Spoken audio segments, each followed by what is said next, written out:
আর একটা প্রশ্ন থাকে যে জাতির জনক একজন কেন। প্রথম ইস্যুটা হলো বাঙালি নিয়ে। বাঙালি তো বলা হয় হাজার বছরের বাংলা, হাজার বছরের বাঙালি জাতি। তো আপনি এটাকে কেন 1971 সালের যুদ্ধ, 71 সালে তৈরি হওয়া বাংলাদেশ রাষ্ট্রের সাথে যুক্ত করতেছেন? বাংলাদেশে ওই উগ্র বাঙালি জাতীয়তাবাদী যেটা সেকুলারিজম, ওটা আসলে দুর্বল হয়ে গেছে অনেক। এবং ইসলাম দিচ্ছেন কে? খালেক, মাখলুকের জন্য তিনি দিচ্ছেন। যে সৃষ্টিকর্তা, উনি সৃষ্টির জন্য এটা দিচ্ছেন। বর্তমানে যে বাঙালি পরিচয়টা আছে সেটার পেছনে দুইটা ঐতিহাসিক ঘটনা আছে যেটা এই পরিচয়টা তৈরি করছে।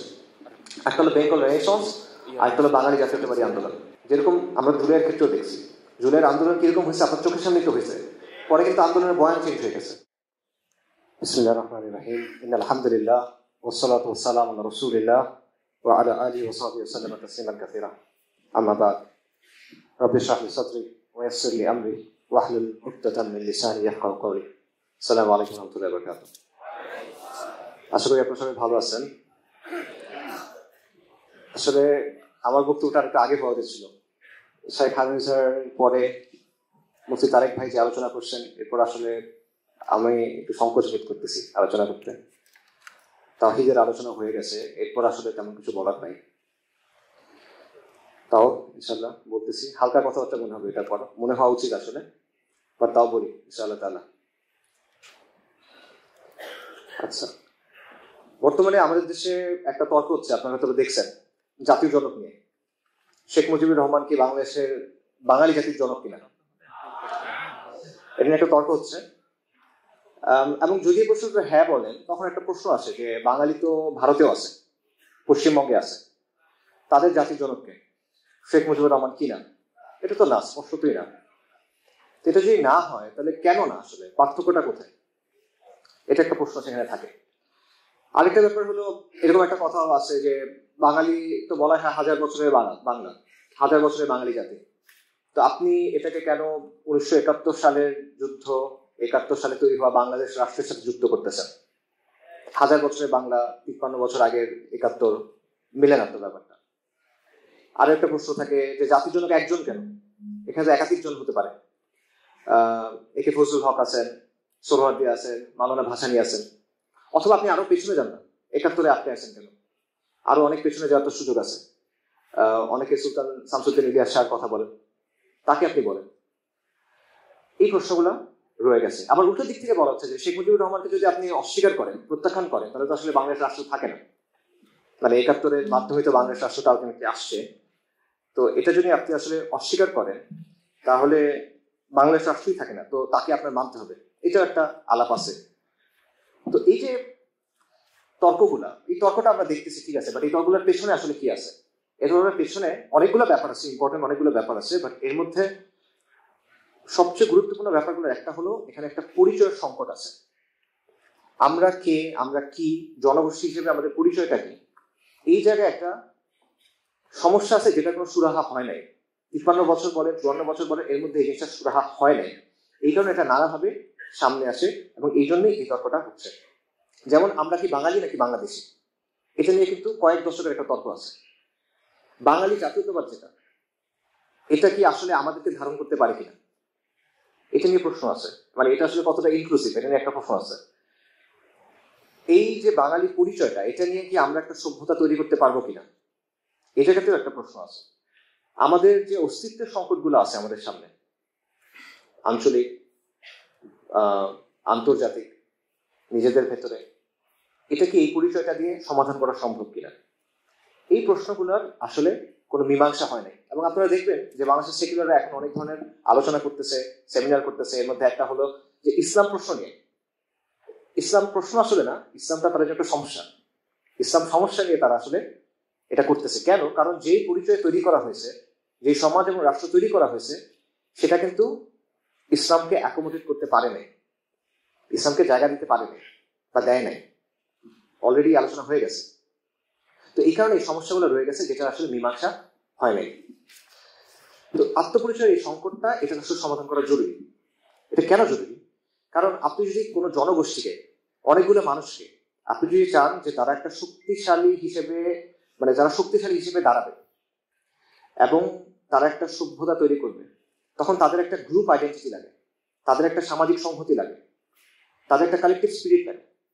যেটার মাধ্যমে যেটাকে পুঁজি করে তারা সভ্যতা তৈরি করবে, সমাজ তৈরি করবে, যেটা এটার ভিত্তি হিসেবে কাজ করবে। এটা কার কথা? এটা ইবনে খালদুনের কথা। ইবনে খালদুন বলতেছেন যে আসাবিয়া নামে একটা জিনিস আছে যেটা চালিকা শক্তি হিসেবে কাজ করে সমাজ বা গোষ্ঠী বা জাতির। আসাবিয়ার একটা অর্থ, হাদিসের একটা অর্থ আছে যেটা নেতিবাচক অর্থ। ইবনে খালদুন একটু ডিফারেন্ট অর্থে ইউজ করছেন। উনি একটা গ্রুপ আইডেন্টিটি, সোশ্যাল কোহেশন এই অর্থে ইউজ করছেন, সামাজিক সংহতি বা গ্রুপ আইডেন্টিটি হিসেবে। এবং এটা শুধু ইবনে খালদুন না, এটা অনেকের কথায় আছে। এমিল ডোরকে একজন সোশিওলজিস্ট আছে, তাকে সমাজবিজ্ঞানের জনক বলা হয়। তার একটা আইডিয়া আছে কালেকটিভ কনসিয়াসনেস, যে একটা সমাজের মানুষের মধ্যে শেয়ার যে বিশ্বাস, শেয়ার যে মূল্যবোধ থাকে, শেয়ার যে নর্মস থাকে, ঠিক আছে, এটাকে বলা হয়, এটা সমাজকে একত্রিত করে। এটা হলো কালেকটিভ কনসিয়াসনেস। এটা হলো একটা আঠার মতো যেটা সমাজকে এক করে রাখে। হেগেলের একটা কথা আছে ফোলস গাইস্ট। এটা মানে হলো পিপল স্পিরিট। সহজ ভাষায় এটা অর্থ হলো একটা সমাজের সামষ্টিক, সাংস্কৃতিক এবং রুহানি পরিচয়, আধ্যাত্মিক পরিচয়, স্পিরিচুয়াল পরিচয়, যে এটার ভিত্তিতে ওই সমাজের আইন, ওই সমাজের প্রথা, ওই সমাজের প্রতিষ্ঠান তৈরি হয়। এটার ভিত্তিতে ওই সমাজের ঐতিহাসিক যে পথ চলা, এটা নির্ধারিত হয়। এটা আপনার লাগবে, এটা ছাড়া হবে না। তো এই আপনি কালেকটিভ কনসিয়াসনেস বলেন, আপনি ফোলকসগাইস্ট বলেন, অথবা আপনি আসাবিয়া বলেন, এটার কোনোটা সমাধান হয় নাই। বাঙালি জাতীয়তাবাদ এগুলো আসলে দিতে পারতেছে না। বাঙালি জাতীয়তাবাদ এই সমস্যার সমাধান করতে পারতেছে না, এই পারপাসগুলো সার্ভ করতে পারতেছে না। এবং এই জায়গায় আত্মপরিচয়ের সংকটটা আছে। এবং এই সংকটটা শুধুমাত্র ব্যক্তির জন্য না, এটা আসলে ব্যক্তির জন্য সমস্যা না, এটা সমস্যা মূলত সমাজের জন্য। এটা সমস্যাটা রাজনৈতিক, এটা সমস্যাটা সামাজিক, এটা সমস্যাটা সাংস্কৃতিক, ঠিক আছে। এবং সমাজের মধ্যে যদি একটা পরিচয় না থাকে, তাহলে সমাজের মধ্যে ফ্র্যাগমেন্টেশন হয়, বিভাজন হয়। এবং সেই বিভাজনের ফলে সমাজের মধ্যে অস্থিরতা দেখা দেয়, শাপলা শাহবাগ বা অন্যান্য আরো অনেক ধরনের বিভাজন এটা তৈরি হতে থাকবে। এবং এটা যতক্ষণ হবে ততক্ষণ আপনি আগাতে পারবেন না, তখন আপনি নিজের সমস্যার সমাধান করায় ব্যস্ত থাকবেন, আপনি আগাইতে পারবেন না। আপনি যে একটা শক্তি হিসেবে পৃথিবীতে হাজির হবেন, একটা সভ্যতা তৈরি করবেন, এটা আসলে পসিবল হবে না। তো এই জায়গাটাতেই আমাদের আলোচনাটা, যে এখানে একটা প্রবলেম আছে, এই প্রবলেমটা নিয়ে আলোচনা করা। তো এই আলোচনাটা স্ট্রাকচারটা আসলে কিরকম হওয়া উচিত? ইউজুয়ালি যেটা হয় যে প্রথমে বাঙালি জাতীয়তাবাদ নিয়ে কিছু আলোচনা হবে, তারপর বাঙালি বাংলাদেশি এই বাইনারিটা নিয়ে কিছু আলোচনা হবে, তারপর হয়তো একটা কনক্লুশনের দিকে যাবে। আমি আসলে এভাবে আলোচনা করতে চাচ্ছি না। আমি যেটা চাচ্ছি সেটা হলো প্রথমে ইসলামের জায়গা থেকে এই অবস্থানটা কেমন সেটা আমরা একটু বোঝা দরকার। এটা কেন বোঝা দরকার? কারণ হলো ইসলামটা হলো আলটিমেটলি আমাদের মাপকাঠি, কোরআন হলো আর ফুরকান। এবং যে কোনো কন্টেনশাস ইস্যু, যে কোনো ইস্যু যেখানে মতপার্থক্য আছে, এখানে যদি আপনি আপনার মাপকাঠিটা ঠিক করতে পারেন, আপনি যদি মৌলিক জায়গাটা ক্লিয়ার করেন, তাহলে অনেক কিছু তখন বোঝা সহজ হয়ে যায়। যে জিনিসটা নর্মালি মনে হবে অনেক জটিল, কমপ্লেক্স, সেটা আপনি দেখবেন মোটামুটি সহজ হয়ে যাবে। এবং আমরা যেহেতু ইসলামকে একটা পূর্ণাঙ্গ জীবন বিধান হিসেবে দেখি, ইসলামকে আমরা একটা ওয়ার্ল্ড ভিউ হিসেবে দেখি, ইসলামকে আমরা একটা সিস্টেম হিসেবে দেখি, তাই অবভিয়াসলি ইসলামের জায়গা থেকে আমাদের সলিউশন গুলো চিন্তা করতে হবে। এবং এটা আমাদের অবস্থান না, এটা কোরআন এবং সুন্নাহর অবস্থা, এবং এটা সালাফুস সালেহিনের অবস্থা, সাহাবায়ে কেরাম রাদিয়াল্লাহু আনহুম আজমাইনের অবস্থান। তারা দ্বীন ইসলামকে এভাবেই বুঝছেন, এভাবেই দেখছেন। সো আমরা ইসলামের জায়গাটা দেখার চেষ্টা করি। ইসলামের জায়গা থেকে ইসলাম হলো দীনুল ফিতরা। দীনুল ফিতরা মানে কি? মানুষের যে প্রকৃতি আছে, মানব প্রকৃতি যেটা আছে, এটার সাথে ইসলাম সামঞ্জস্যপূর্ণ। জীবনের যে চাহিদা আছে, জীবনের যে বাস্তবতা আছে, এটার সাথে ইসলাম সামঞ্জস্যপূর্ণ। এবং ইসলাম কোন একটা নির্দিষ্ট সময়ে, কোন একটা নির্দিষ্ট অঞ্চলের জন্য আসে নাই, কোন একটা নির্দিষ্ট জনগোষ্ঠীর জন্য আসে নাই, এটা আসছে কিয়ামত পর্যন্ত সবার জন্য। তার মানে কি? তার মানে হলো ইসলামের প্রশস্ততা আছে, ইসলামের সবকিছুকে অ্যাকোমোডেট করতে হবে, তাই না? আপনি যদি বলেন এটা সমগ্র মানব জাতির জন্য, কিয়ামত পর্যন্ত সব অঞ্চলের জন্য, তার মানে সবাই এটার মধ্যে আসতে পারবে। এবং ইসলাম দিচ্ছেন কে? খালেক, মাখলুকের জন্য তিনি দিচ্ছেন, যিনি সৃষ্টিকর্তা, উনি সৃষ্টির জন্য এটা দিচ্ছেন। তাই এটা অবশ্যই মানুষ, মানে ওই গাড়ির ম্যানুয়াল গাড়ির সাথে মিলে, তাই না? এবং গাড়ি যিনি বানাইছেন উনি কিন্তু গাড়ির ম্যানুয়াল দিতে পারেন। আচ্ছা, তো এই জন্য ইসলামের ব্যাপারটা হলো এই ক্ষেত্রে, পার্টিকুলারলি এই ক্ষেত্রে স্থানীয় কালচারের ব্যাপারে বা স্থানীয় সংস্কৃতির ব্যাপারে, সমাজের ব্যাপারে, যে ইসলাম কিছু মৌলিক প্যারামিটার সেট করে দিচ্ছে, এমন কিছু সীমানা দিয়ে দিচ্ছে। এর ভেতরে আপনি জায়গা আছে বিভিন্ন জিনিস চুজ করার। কিছু এক্সাম্পল দেখি আমরা। যেমন মনে করেন ইসলাম এক অঞ্চলের খাদ্যাভ্যাস, খাদ্য, এক অঞ্চলের পোশাক, এক অঞ্চলের সামাজিক রীতিনীতি আরেক জায়গার উপর কিন্তু চাপায় দেয় না। ধরেন আরবরা খাবার খায়, তারা কিন্তু মশলা খায় না খাবারে খুব একটা। আবার আমরা স্পাইসি ছাড়া খাবার তেমন একটা জমে না আমাদের। ইসলাম কিন্তু আপনাকে বলে নেই যে আপনি আরবের খাবার পছন্দ করতে হবে। ভাষার ক্ষেত্রে দেখেন, ইসলাম কিন্তু আপনাকে বলে নেই, ধরেন আফ্রিকার কোনো মানুষকে ইসলাম কিন্তু বলতেছে না যে তুমি পারস্যের ভাষায় কথা বলো অথবা পারস্যের মানুষের বলতেছে না তুমি আফ্রিকার ভাষায় কথা বলো। অবশ্যই কোরআনের ভাষা হিসেবে, সুন্নাহর ভাষা হিসেবে, নবী সাল্লাল্লাহু আলাইহি ওয়াসাল্লামের ভাষা হিসেবে, ইলমের ভাষা হিসেবে আরবির একটা অবশ্যই আলাদা অবস্থান আছে, কোনো ডাউট নাই। কিন্তু কোনো ভাষাকে ইসলাম কিন্তু নাকচ করে না। বাংলাকে হিন্দুয়ানি ভাষা বলে একটা প্রচারণা এখানে ছিল, এটা কিন্তু ইসলামের অবস্থান না। এটা হলো পাকিস্তানি যারা এলিট ছিল, পাঞ্জাবি যারা এলিট ছিল তাদের অবস্থান, এটা ইসলামের তো কোনো অবস্থান না। একইভাবে দেখেন ইসলাম বৈচিত্র্য অ্যাকোমোডেট করে। ধরেন শরীয়তের সাথে সাংঘর্ষিক যতক্ষণ পর্যন্ত কোনো কিছু না হচ্ছে ততক্ষণ পর্যন্ত যে কোনো বৈচিত্র্য ইসলাম অ্যাকোমোডেট করতে পারে। আপনি পোশাকের ক্ষেত্রে দেখেন যে টুপির স্টাইলও কিন্তু ডিফারেন্ট বিভিন্ন এলাকাতে। সেন্ট্রাল এশিয়া দেখেন, আবার আফ্রিকা দেখেন, আরব দেখেন, ভারত উপমহাদেশ দেখেন, মালয়েশিয়া দেখেন, ইন্দোনেশিয়া দেখেন, টুপির স্টাইল ডিফারেন্ট, পোশাকের স্টাইল ডিফারেন্ট, পাগড়ি বাঁধার স্টাইল ডিফারেন্ট, রাইট? কিন্তু শরীয়তের সীমার ভেতরে, শরীয়তের সীমার ভেতরে হইতে হবে, এর বাইরে যাওয়া যাবে না। জিলবাবের রং দেখেন, আরবদের ক্ষেত্রে জিলবাবের এক রকমের রং আছে, আফ্রিকানরা জিলবাবের আরেক রকম রং পছন্দ করে, খোরাসানে তারা নীল রঙের জিলবাবটা পছন্দ করে। এখানে সব এই আছে, পার্থক্য আছে, এটা প্রবলেম নেই যতক্ষণ পর্যন্ত এটা শরিয়ার ভেতরে আছে। যতক্ষণ ইভেন আর্কিটেকচারের ক্ষেত্রে, স্থাপত্যকর্মের ক্ষেত্রে, ক্যালিগ্রাফির ক্ষেত্রে আপনি দেখবেন যে পার্থক্য আছে। এই পার্থক্যগুলোর ক্ষেত্রে কোনো সমস্যা নাই, কারণ ইসলাম সবাইকে অ্যাকোমোডেট করে এবং ইসলাম শুধুমাত্র কোনো একটা নির্দিষ্ট জাতি গোষ্ঠীর জন্য আসে নাই, সবার জন্যই আসে। এবং আল্লাহ সুবহানাহু ওয়া তাআলা কি বলছেন, হুয়াল্লাযী খালাকাকুম মিন নাফসিন ওয়াহিদা, আমরা সবাই তো আদম আলাইহিস সালাম থেকেই আসি, তাই। এবং নবী সাল্লাল্লাহু আলাইহি ওয়াসাল্লামের অবস্থান কি ছিল, হাদিসে কি আসছে যে আরবের উপর অনারবের কোনো প্রাধান্য নেই, মানুষের মধ্যে মাপকাঠি কি হবে, মাপকাঠি হবে তাকওয়া। সো এই জিনিসটা বোঝা দরকার যে অঞ্চল ভেদে মানুষের মধ্যে রুচি, সংস্কৃতি, মেজাজ, চিন্তা এগুলোর পার্থক্য হয় এবং এই পার্থক্যগুলোর অস্তিত্ব আপনার স্বীকার করতে হবে। এটা আপনি যদি প্রেশার দেন এটা নষ্ট হয়ে যাবে, জোর করতে পারবেন না। কাজে শরিয়ার সীমার ভেতরের থেকে আপনি যদি এটা অ্যাকোমোডেট করেন তাহলে ওটাই বেনিফিশিয়াল। এবং ইসলামী ভাবে আমরা যখন সিয়াসা শরিয়ার জায়গা থেকে চিন্তা করবো, যে উম্মাকে যখন আপনি চিন্তা করবেন যে কিভাবে তাকে রাজনৈতিকভাবে এক করা যায়, তখন এই বিষয়গুলো আপনার মাথায় রাখতে হবে, আপনি জোর করে প্রেশার দিয়ে করতে পারবেন না। সো ইসলামের অবস্থানটা হলো এটা। এখন ইসলামের অবস্থানটা আমরা বুঝছি, এবার আমরা ওই জিনিসটা দেখি যে আমাদের এখানে আত্মপরিচয় সংকটগুলো আসলে কোন কোন জায়গায়। এখন প্রথম ইস্যুটা হলো বাঙালি নিয়ে। বাঙালি নিয়ে আমাদের অবস্থানটা কি হবে, বাঙালি পরিচয়টা নিয়ে। বাঙালি পরিচয় একাধিক অর্থ হয়, এর মধ্যে কিছু অর্থ নিয়ে আপত্তি আছে, শক্ত আপত্তি আছে, আর কিছু অর্থ নিয়ে তেমন একটা আসলে আপত্তির কিছু নাই। কোন জায়গায় আপত্তি নাই? মনে করেন বাঙালি কারা? বাঙালি হলো যারা বাংলা অঞ্চলের অধিবাসী, বাঙালি হলো যারা বাংলা ভাষায় কথা বলে, বাঙালি হলো যারা পশতুন না, যারা পাঞ্জাবি না, যারা মারাঠি না, যারা আরব না, রাইট? এটা একটা এথনিক গোষ্ঠী, এই হিসেবে বাঙালি, ঠিক আছে? এই অর্থে বাঙালি বলেন, কোনো আপত্তি নেই। এবং এটার ঐতিহাসিক উদাহরণ আছে, যেমন আপনারা বালাকোটের কথা জানেন, সৈয়দ আহমেদ শহীদের আন্দোলন, শাহ ইসমাইল শহীদের আন্দোলন 1831 সালের 6 নভেম্বর, রাইট? বালাকোটের ময়দানে ওনার শহীদ হয়ে গেছেন, ওখানে অনেক বাঙালি ছিলেন, এই অর্থে বাঙালি ছিলেন। এবং এটা ঐতিহাসিক প্রমাণ পাওয়া যায়। পাকিস্তানের একজন বিখ্যাত ঐতিহাসিক আছেন গোলাম মেহের রসুল, উনি ওনার বইয়ে বালাকোটে যারা শহীদ হয়েছেন বা সৈয়দ আহমেদ শহীদের কাফেলায় যারা সদস্য ছিলেন তাদের নামের লিস্ট আনছেন, এবং সেই লিস্টের মধ্যে আপনি দেখবেন একজন বাঙালির নাম আছে, ওনার নাম হলো নূর মোহাম্মদ বাঙ্গালী, এই নামে আছে। উনি বাংলাদেশে নূর মোহাম্মদ নিজামপুরি রাহিমাহুল্লাহ নামে পরিচিত। আরেকজনের নাম আছে, ওনার নাম হলো ওয়ারেস আলী বাঙ্গালী। এবং ওনার একজন বিখ্যাত ব্যক্তি আছে, ওনার নাম হলো মাওলানা গাজী ইমাদউদ্দিন আল বাঙ্গালী, ঠিক আছে? তো দেখেন ওনাদের নামের অংশে বাঙালিটা নামের অংশ হয়ে গেছে, অর্থাৎ বাঙালিরা তাদের পরিচয়ের অংশ, নামের অংশ হয়ে গেছে। এবং এই ব্যাপারে মাসিক আল কাউসারে মাওলানা শরীফ মোহাম্মদের একটা লেখা আছে, আপনারা এটা পড়তে পারেন মাসিক আল কাউসারে। সো এই অর্থে দেখেন ওইখানে কিন্তু বাঙালি কোনো সমস্যা নাই, আসছে তো এথনিক পরিচয়, বাংলা অঞ্চলের মানুষ, বাংলা ভাষী, এথনিক্যালি বাঙালি, নো প্রবলেম। আচ্ছা, আরো এক্সাম্পল দেখেন, 1400 এবং 15 শতাব্দীতে, আজকে থেকে প্রায় 600 বছর পূর্বে হিজাজে, বিশেষ করে মক্কা এবং মদিনাতে কিছু মাদ্রাসা ছিল, এগুলোর নাম ছিল মাদ্রাসা আল বাঙ্গালিয়া। কেন? কারণ বাংলার সুলতান যারা ছিল তাদের অধ্যয়নে এই মাদ্রাসাগুলো তৈরি হয়েছিল, বিশেষ করে গিয়াসউদ্দিন, সুলতান গিয়াসউদ্দিন আজম শাহ। ওনার শাসনকাল কখন? 1390 থেকে 1411 পর্যন্ত।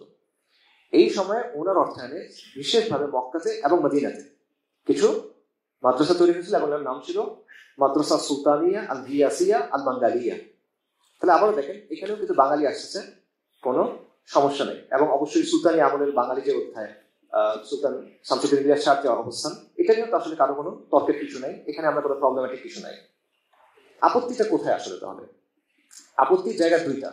প্রথম জায়গাটা চিন্তা করে একটা সহজ প্রশ্নের জায়গা থেকে, যে ঠিক আছে একটা সংস্কৃতি আছে, একটা ইসলাম আছে, মানে ইসলাম একটা জিনিস, সংস্কৃতি একটা জিনিস, দুটো যখন মিলতেছে ওকে। যখন দুটোর মধ্যে সাংঘর্ষিকতা দেখা দিবে, ইসলাম একটা জিনিস বলতেছে, সংস্কৃতি একটা জিনিস বলতেছে, তখন আপনি প্রাধান্য দিবেন কোনটাকে? কোনটা আপনি আগে দিবেন? এই জায়গাটায় এসে আসলে সমস্যাটা তৈরি হবে। যতক্ষণ মিলে তখন আসলে সমস্যা নেই, যখন মানে সাংঘর্ষিকতা হয়, কনফ্লিক্ট হয়, তখনই প্রবলেম। এবং এখানে তো অবশ্যই আপনি কোনো একটাকে প্রাধান্য দিতে হবে, একটাকে প্রাধান্য দিবেন, একটা অধীনস্থ হবে। অধীনস্থ কোনটা হবে? তো এই জায়গায় সেকুলারদের অবস্থান এবং মুমিনদের অবস্থান ক্লিয়ার। সেকুলারদের অবস্থান হলো এখানে প্রাধান্য পাবে সংস্কৃতি, মুমিনদের অবস্থান হলো এখানে প্রাধান্য পাবে ইসলাম। ইসলাম সবসময় প্রাধান্য পাবে, সবকিছুর উপর প্রাধান্য পাবে, তাওহীদ সবকিছুর শুরুতে, তাওহীদ সবকিছুর শেষে। কিন্তু মাঝখানে যারা, তাদের অবস্থানটা হলো প্রবলেম। আচ্ছা, এবং আপনি দেখেন ইসলামের যত বিধিবিধান নিয়ে সেকুলারদের যত আপত্তি আছে, তাদের যত কথাবার্তা, সেগুলো মূল বিষয়টা আসলে কি? মূল বিষয়টা তো এইটাই যে আমরা একটা জিনিস পছন্দ করতেছি, তোমার ইসলাম এটার সাথে মিলতেছে না, সেটা বাদ দাও, বাদ দিয়ে যতটুকু আছে এটা, এটাই তো কথা। আর আমাদের অবস্থা হলো এটা এক্সাক্ট উল্টাটা, যে শরিয়ার সাথে যেটা মানে সাংঘর্ষিক আছে, মিলতেছে না, এটা বাদ দাও, বাদ দিয়ে এবার তুমি যা ইচ্ছা করো, সমস্যা নাই। তুমি পিঙ্ক কালার পাঞ্জাবি করে করো, কোনো সমস্যা নেই, তাই না? শরিয়া মেনে করো, প্রবলেম নাই তো, ঠিক আছে না? তো মৌলিক পার্থক্যটা কোথায়? মাপকাঠিতে। ওদের মাপকাঠি কুফর, আপনার মাপকাঠি হতে হবে ইসলাম। অবশ্যই সুন্নাহ প্রাধান্য পাবে, এটা ভিন্ন বিষয়, আমরা হালাল ভাবে কথা বলতেছি। তো এটা ভালো মতো বোঝা দরকার যে মুসলিমদের ক্ষেত্রে সবসময় সেন্ট্রাল ডোমেইন কি, আপনার মূল মাপকাঠি কি, এটা হলো ইসলাম। অর্থনীতি বলেন, রাজনীতি বলেন, সংস্কৃতি বলেন, যে কোনো বিষয় বলেন, এখানে ইসলাম সিদ্ধান্ত দেবে, ইসলাম এগুলোকে নিয়ন্ত্রণ করবে, ইসলাম এগুলোর সীমানা ঠিক করে দেবে, এগুলো ইসলামের সীমানা ঠিক করবে না। কিন্তু সেকুলারদের অবস্থা এক্স্যাক্টলি এটা উল্টাটা। এই জন্যই সংঘর্ষ হবে, এই জন্যই সংকট হবে, এটা জীবনে মানে আপনি মেলাতে পারবেন না। কারণ সে বলবে না, তুমি অর্থনীতির জন্য ইসলামকে চেঞ্জ করো, সংস্কৃতির জন্য ইসলামকে চেঞ্জ করো, সামাজিকতার জন্য ইসলামকে চেঞ্জ করো। আর আপনি বলবেন যে না, ইসলাম নিয়ন্ত্রণ করে, নিয়ন্ত্রিত হয় না, ইসলাম ঠিক করে দেবে, তুমি মানবা। ইসলামের কাছে আসতে হলে, আল্লাহর কাছে আসলে মাথা নিচু করে আসবে, মাথা উঁচু করে আল্লাহর সামনে আসতে পারবে। আচ্ছা, এটা হলো বর্তমান বাঙালি পরিচয়ের একটা সমস্যা, যে সে চায় ইসলামকে ডমিনেট করতে, ইসলামের যা কিছু বাঙালি, তাদের বাঙালি সংস্কৃতির সাথে মেলে না, এটা বাদ দিতে চায়। এটা হলো একটা সমস্যা। দ্বিতীয় একটা সমস্যা আছে, সেটা হলো একটু আগে আমি বাঙালি একটা সহজ সিম্পল অর্থ বললাম, যারা বাংলা ভাষী, বাংলার অধিবাসী এবং এথনিক্যালি তারা বাঙালি, তারা আরব না, পশ্চিম না, এটসেট্রা, অন্য কিছু না, তারা বাঙালি, এই অর্থে। কিন্তু এই অর্থে আসলে বাঙালি পরিচয় আজকে ইউজ হয় না। বাঙালি পরিচয়টা আসলে খুব স্পেসিফিক একটা অর্থে ইউজ হয়, একটা নির্দিষ্ট অর্থে ইউজ হয়, এবং একটা রাজনৈতিক অর্থ। এবং রাজনৈতিক অর্থ বলতে আমি ব্যাপক অর্থে রাজনীতি শিখছি। এবং এই যে বাঙালি পরিচয়টা তৈরি হয়েছে বর্তমানে, এবং বাঙালি সংস্কৃতি তৈরি হয়েছে, এটা সচেতন ভাবে তৈরি করা হয়েছে, এমন ভাবে যাতে এখানে ইসলাম এবং মুসলিমের স্থানটা না থাকে। সচেতন ভাবে এটা করা হয়েছে, সচেতন ভাবে আপনাকে বাদ দেওয়ার জন্য এটা তৈরি করা হয়েছে। একদম বাঙালির সংজ্ঞা থেকে শুরু করে ধাপে ধাপে ধাপে বিশাল একটা দালান কোঠা তৈরি করা হয়েছে, যেখানে আপনি ঢুকতে পারবেন না। আপনি ঢুকতে হলে আপনার পোশাক চেঞ্জ করে আসতে হবে, আপনি ঢুকতে হলে আপনার চেহারা চেঞ্জ করে আসতে হবে, এবং আপনি ঢুকতে হলে আপনার ইমানকে খুলে রেখে আসতে হবে।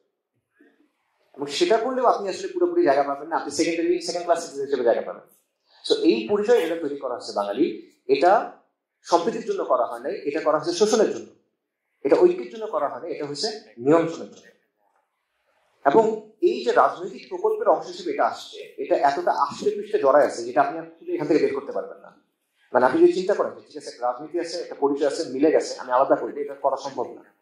ব্যাপারটা এতটা মানে ক্লোজলি এবং গভীরভাবে মিশে গেছে। এটা একটু আরেকটু ডিটেইলে যাই আমরা। বর্তমানে যে বাঙালি পরিচয়টা আছে, সেটার পেছনে দুইটা ঐতিহাসিক ঘটনা আছে, যেটা এই পরিচয়টা তৈরি করছে। একটা হলো বেঙ্গল রেনেসান্স, আর একটা হলো বাঙালি জাতীয়তাবাদী আন্দোলন। বেঙ্গল রেনেসান্স হলো অষ্টাদশ মানে 1800 এবং 19 শতাব্দীতে কলকাতা কেন্দ্রিক একটা মুভমেন্ট ছিল, বাংলার নবজাগরণ বলা হয়। ভারত বাঙালি মানে বাংলাভাষী উচ্চ বর্ণের হিন্দুদের মধ্যে মূলত এটা একটা সামাজিক আন্দোলন ছিল, একটা সংস্কার আন্দোলন ছিল।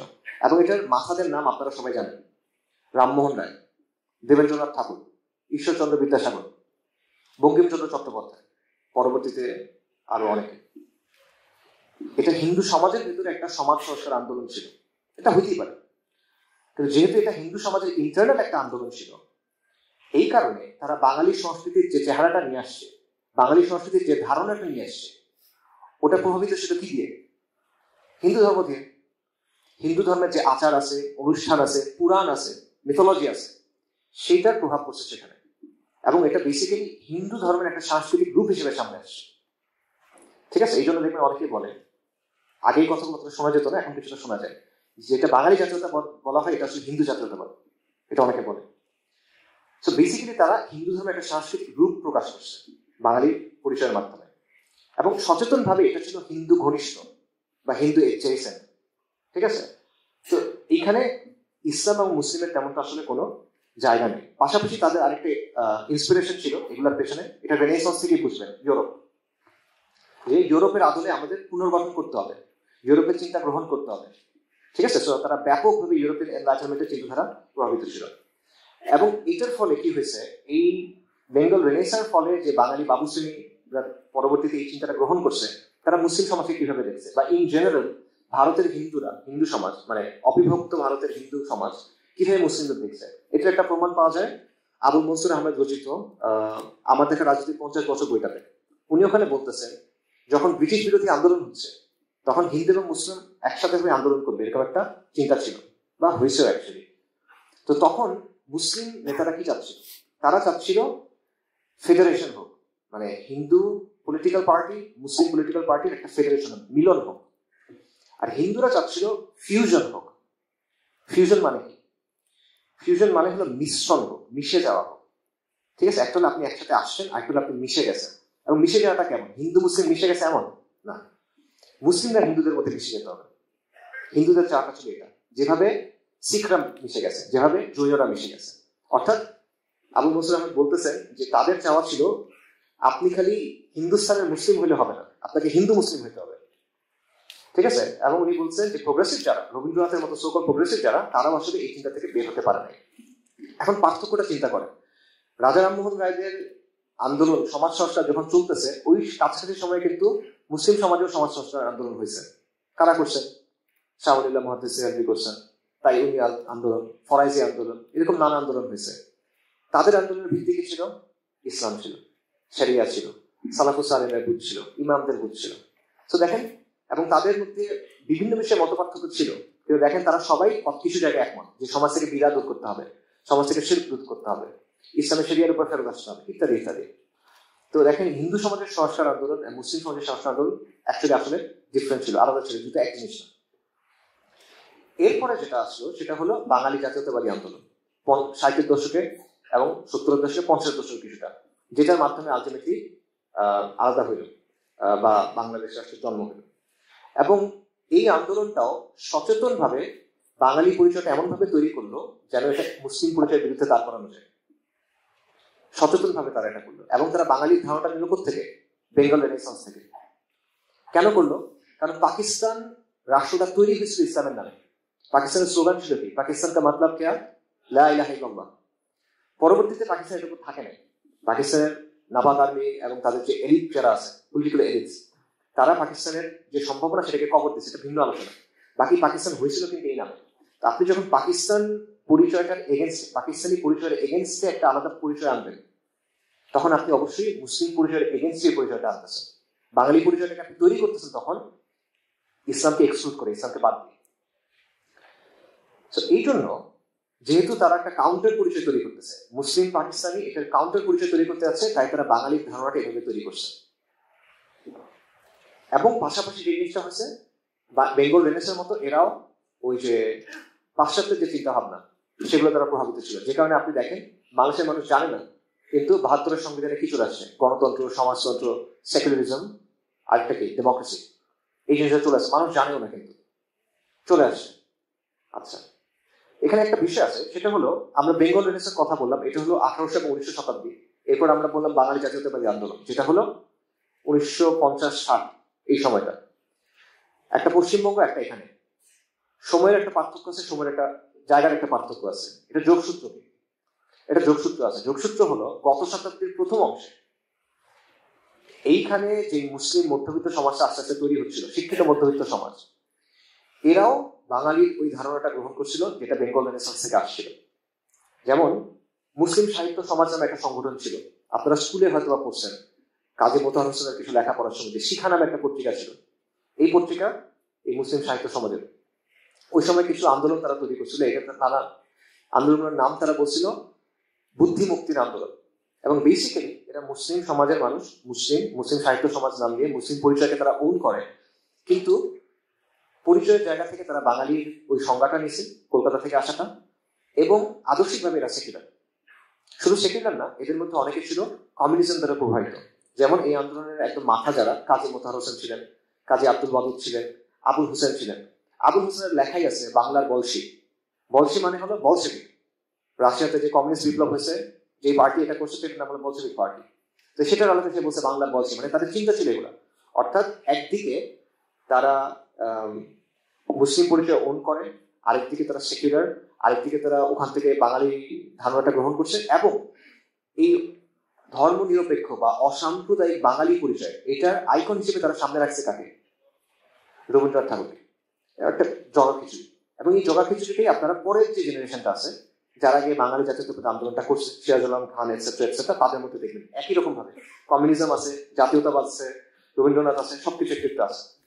আচ্ছা, এই আলোচনা করতে গেলে আরেকটা কোয়েশ্চেন চলে আসে, সেটা হলো বাংলাদেশের সেকুলারদের অনেকেই কথাটা বলে, সেটা হলো যে ৭১ আমরা আসলে ইসলামকে প্রত্যাখ্যান করছি। নাউজুবিল্লাহ, এখানকার মানুষ কেন? কারণ পাকিস্তান ছিল একটা ইসলামিক প্রজাতন্ত্র, ইসলামিক রিপাবলিক অফ পাকিস্তান, আর বাংলাদেশ হলো পিপলস রিপাবলিক, গণপ্রজাতন্ত্র। তাহলে আপনি ইসলামকে প্রত্যাখ্যান করলেন। পাকিস্তান তৈরি হয়েছে দ্বিজাতি তত্ত্বের উপরে, টু নেশন থিওরি, হিন্দু আলাদা মুসলিম আলাদা। আপনি তো পাকিস্তান থেকে আলাদা হয়ে গেছেন, তার মানে আপনি এটা প্রত্যাখ্যান করছেন, এরকম একটা কথা।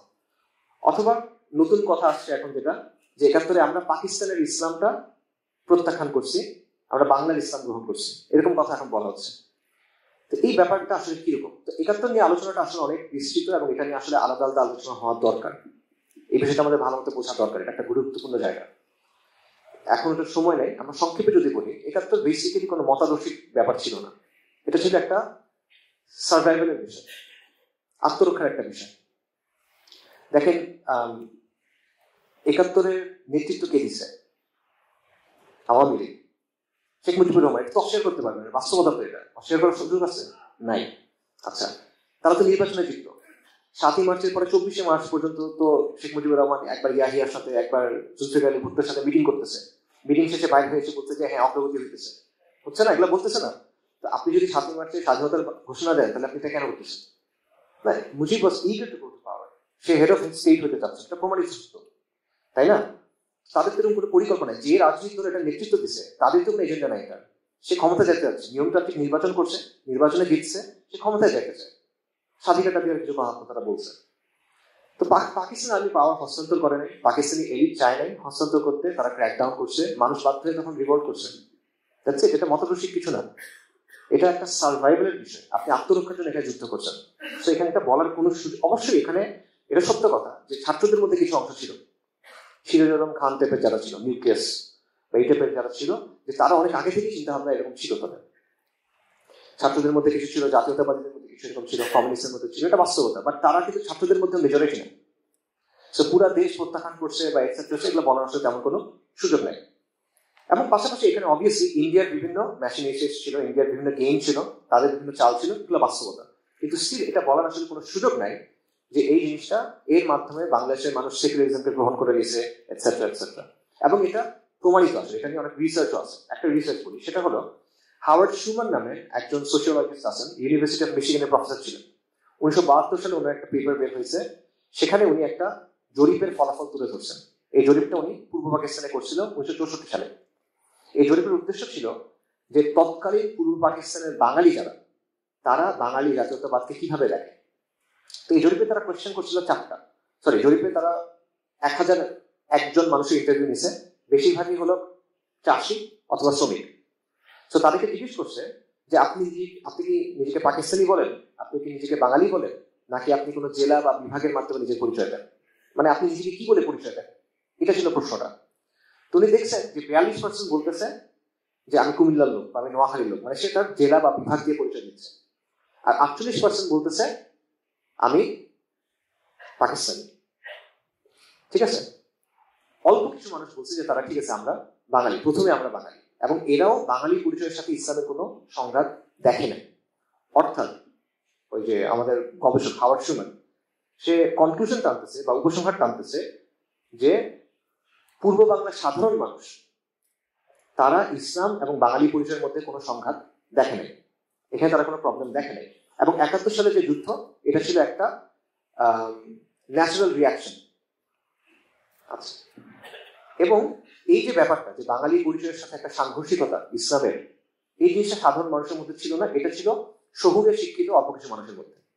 ঠিক আছে, কাজে এই যে কথাবার্তাগুলো বলা, এটা খালি এটা একটা না, অনেক জায়গা থেকে প্রমাণিত যে এই কথাটা বলা যে 71-এ যুদ্ধ হয়েছে, বাংলাদেশ পাকিস্তান থেকে আলাদা হয়েছে, তার মানে সামহাও আমরা ইসলামকে রিজেক্ট করছি, নাউজুবিল্লাহ, বা সেকুলারিজমকে বাংলাদেশের মানুষ গ্রহণ করে নিয়েছে, সেকুলারিজমের জন্য যুদ্ধ হয়েছে, এগুলো কথা, এগুলো জাস্ট রেট্রোস্পেক্টিভ। আপনি পরে এসে বলতেছেন, যেরকম আমরা জুলাইয়ের ক্ষেত্রেও দেখছি, জুলাইয়ের আন্দোলন কিরকম হয়েছে আপনার চোখের সামনে তো হয়েছে, পরে কিন্তু আন্দোলনের বয়ান চেঞ্জ হয়ে গেছে, তাই না? সেই জিনিসটা এখানে হয়েছে। একটা স্লোগান ছিল তুমি কি আমি কি রাজাকার রাজাকার, এই স্লোগান কিন্তু পরে চেঞ্জ হয়ে গেছে, তাই না? একইভাবে ওই হয়েছে, এরপরে আপনি সংবিধান যখন হয়েছে সেখানে অনেক জিনিসগুলো চলে আসে, এরকম একটা ব্যাপার হয়েছে। সো বাঙালি পরিচয় নিয়ে সমস্যাটা কোথায়? সমস্যাটা হলো আমরা দুটো জিনিস দেখলাম যেখান থেকে বাঙালি পরিচয়টা তৈরি হয়েছে, একটা হলো বেঙ্গল রেনেসাঁ, একটা হলো বাঙালি জাতীয়তাবাদী আন্দোলন। একটা বাঙালি পরিচয়কে তৈরি করছে পৌত্তলিকতার সাংস্কৃতিক রূপ হিসেবে, শিল্পের সাংস্কৃতিক রূপ হিসেবে, আরেকটা বাঙালিত্বকে দেখছে মুসলিম পরিচয়ের বিকল্প হিসেবে। এখানে ইসলামের জায়গা করি, আপনার জায়গা করি। এবং 71-এর পর কি হয়েছে, এই দুটার মিশ্রণের ফলে একটা পরিচয় তৈরি হয়েছে, এবং বর্তমানে বাঙালি বলে এটাই বোঝানো হয়, বর্তমানে বাঙালি সংস্কৃতি বলে এটাই বোঝানো হয়, বর্তমানে বাঙালিয়ানা বলতেও এটাই বোঝানো হয়। এটা হলো বাস্তবতা। এবং আমি যে সিম্পল অর্থটা বললাম, বাঙালি মানে বাংলায় কথা বলে এক্সেট্রা এক্সেট্রা, ওটা কিন্তু এখন আর নাই। তো এই পরিচয়টা আমরা গ্রহণ করতে পারবো না, সম্ভব না আসলে নেওয়া, নানা কারণে সম্ভব না। আখিরাগত কারণে প্রথমত নেওয়া সম্ভব না, ঐতিহাসিক কারণে, সামাজিক কারণে, রাজনৈতিক কারণে এটা নেওয়া সম্ভব না। এবং এই যে বাঙালিত্ব যেটা আছে, এটা আপনি ইসলামাইজ করতে পারবেন না, এটা পসিবল না। কারণ কি, বাঙালিত্বের দুইটা অংশ আছে, একটা হলো পাশ্চাত্য প্রভাবিত যেটা এনলাইটেনমেন্টের প্রভাব, যেটা লিবারেল সেকুলারিজমের প্রভাব, আরেকটা হলো পৌত্তলিকতার ধর্ম, পৌত্তলিকতার যে মিথোলজি সেটার প্রভাব। এই দুটো নিয়ে কি করবেন আপনি এখন? এটা থেকে আপনি কি সরাবেন, কি রাখবেন, কি বাদ দিবেন? ওই যে ঠক মাসে গা উজাতে একটা কথা আছে, থাকবে নাকি সেটা? আচ্ছা, সো ওই সিম্পল অর্থ আর নাই। এই জায়গাতে আসলে আমাদের ওই বাঙালিত্বটা আছে, যেটা আসছে কলকাতা হয়ে ওই ঢাকা ইউনিভার্সিটি হয়ে, এই বাঙালিত্বটা আমাদের কাছে আছে। তো এখন এটার বিপরীতে আপনি কি করবেন?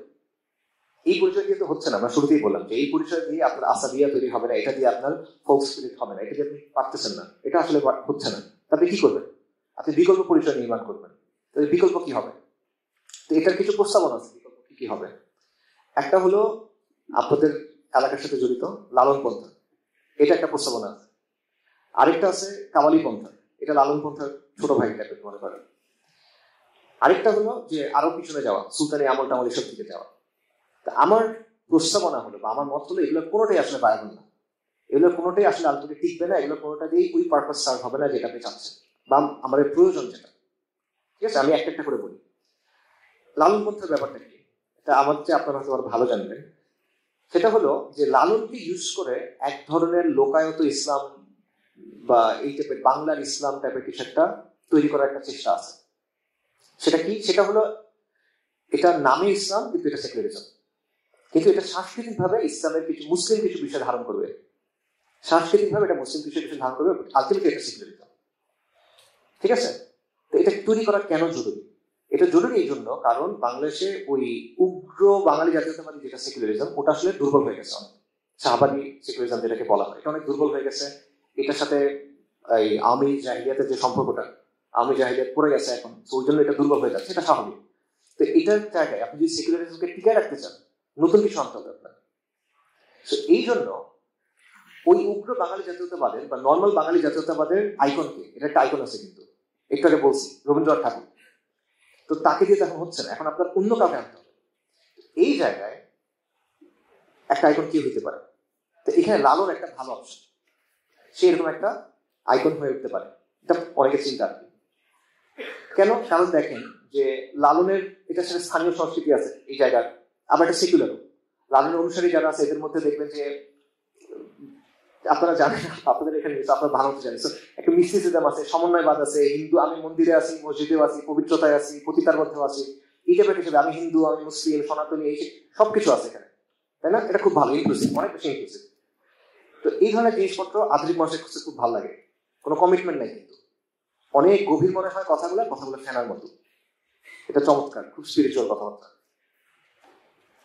আচ্ছা, স্পিরিচুয়াল। আচ্ছা, এই কারণে সেকুলার কাঠামো টিকায় রাখার জন্য এবং মুসলিম যে জনগোষ্ঠী আছে তাকে সেকুলারিজম কাজে লাগানোর জন্য রবীন্দ্রনাথকে রেখে কাজ হচ্ছে না, আপনি লালনকে নিয়ে আসেন।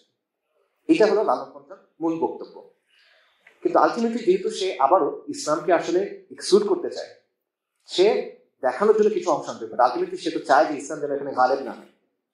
এই জন্য সে দেখবেন ওই সেকুলারিজম যে কাজগুলো করতে, এটা সে একই কাজ করে। সেও আপনাকে বলে যে তুমি বাংলার ইসলাম পালন করো, ওইটা করতে পারবে না, আরবেরটা পারবে না, মানে শরিয়া পালন করতে পারবে না, তুমি মাজারটা পালন, এটা সে বলে।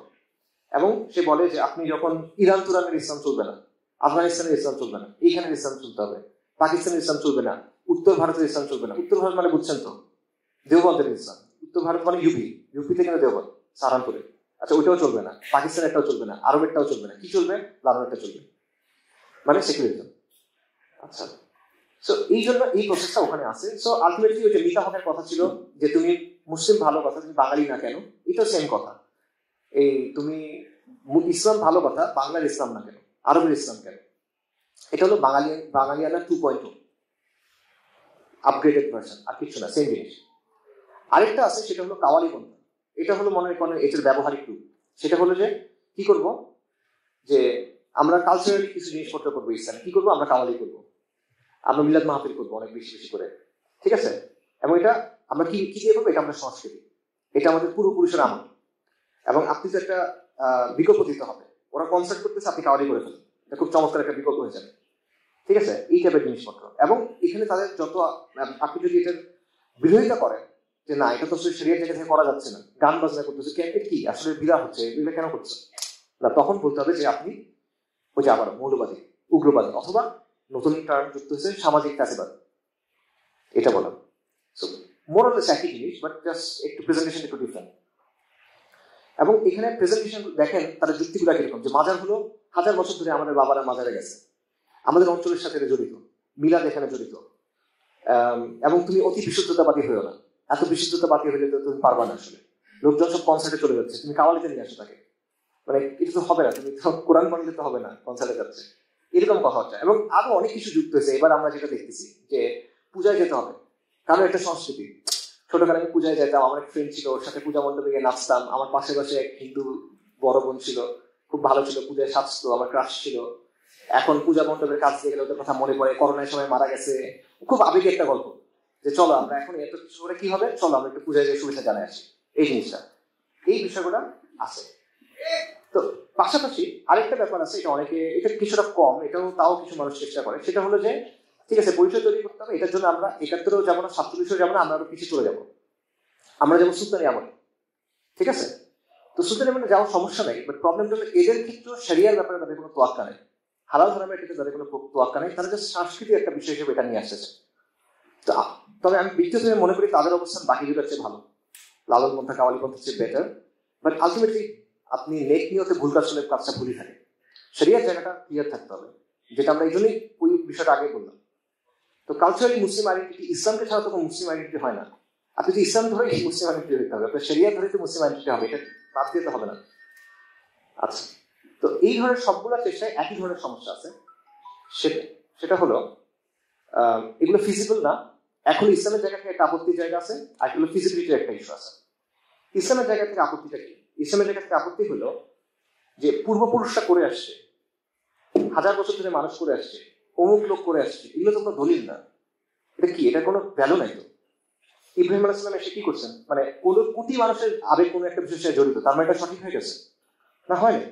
অতীতের মুসলিমরা কোনো একটা কাজ করছে, হ্যাঁ, ভুল কাজ করলে ভুল, ঠিক কাজ করলে ঠিক, অতীতের মানুষ করলে তো সঠিক হয়ে যাবে না। শরিয়ার সাথে সাংঘর্ষিক যে কোনো কিছু পরিত্যাজ্য, সেটা যেই করুক, যখনই করুক।